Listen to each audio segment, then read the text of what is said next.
இன்றைக்கி நம்ம குழிப்பணியாரம் எப்படி சுடுறதுன்னு பார்க்கலாம். ஆப்பத்துக்கும் குழிப்பணியாரத்துக்கும் ஒரே மாவு தான்.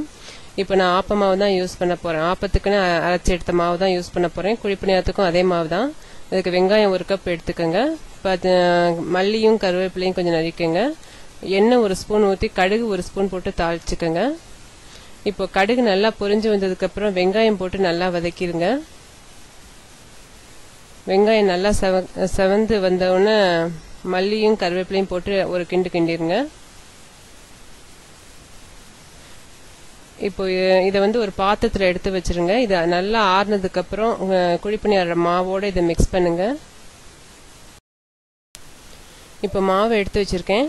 இது வெங்காயம்லாம் நல்லா ஆறிடுச்சு. சூடோடு இருந்தால் அந்த சூட்டுக்கே கொஞ்சம் மாவு வெந்துடும். வெங்காயத்தை சுற்றி வெந்து போயிடும். அதனால நல்லா ஆற வச்சுட்டேன். இப்போ நல்லா மிக்ஸ் பண்ணிடுங்க. உப்பு போதுமா மாவுலன்னு பார்த்துக்கிட்டுருங்க. இப்போ குழிப்பணியார சட்டியை சுட வச்சு ஒவ்வொரு ஸ்பூன் எண்ணெய் ஊற்றிக்கோங்க. நான்ஸ்டிக்காக இருந்தால் 1/2 ஸ்பூன் எண்ணெயே போதும். எல்லா குழிலையும் 1/2 ஸ்பூன் எண்ணெய் ஊற்றிக்கிட்டு மாவை ஊற்றுங்க. மாவு முக்கால் இதுக்கு தான் உயரத்துக்கு தான் ஊற்றணும். ஏன்னா அது வெந்ததுக்கப்புறம் இன்னும் கொஞ்சம் பெருசாக வரும். அந்த குழி நிறைய மாவு ஊற்றாதீங்க. இப்போ மூடி வச்சிருங்க. மூடி வச்சு ஒரு 5 நிமிஷத்துக்கு வேக வச்சிருங்க. இப்போ பாருங்க கொஞ்சம் பொங்கி வந்தாப்புல இருக்கு. இப்போ ஒவ்வொரு பணியாரத்து மேலேயும் ஒவ்வொரு 1/2 ஸ்பூன் எண்ணெய் ஊற்றிக்கோங்க.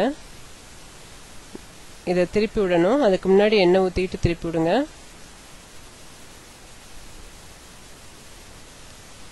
இப்போ ஷார்ப்பாக இருக்க கருது வச்சு திருப்பி விடுங்க.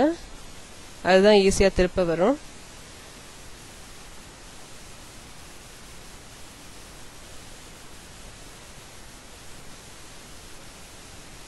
இப்போ எல்லாம் திருப்பியாச்சு. இங்கிட்டு ஒரு 5 நிமிஷம் வேகட்டும். 5 நிமிஷத்துலேருந்து 7 நிமிஷம் வரை வேகட்டும். இப்போ பாருங்கள் வெந்துருச்சு. இப்போ இதை எடுத்துடலாம். நீங்கள் மறுபடியும் ஊற்றும் போது மறுபடியும் எண்ணெய் ஊற்றிக்கிட்டு தான் ஊற்றணும். அப்போ தான் நல்லா எடுக்கவும் வரும், டேஸ்ட்டும் இருக்கும். எல்லா குழிலையும் எண்ணெய் 1/2 ஸ்பூன் ஊற்றிடுங்க.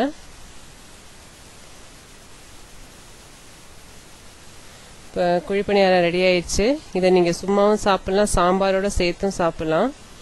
இதை நீங்கள் ட்ரை பண்ணி பார்த்துட்டு எனக்கு எப்படி இருக்குன்னு எனக்கு உங்களோட கமெண்ட்ஸை சொல்லுங்கள்.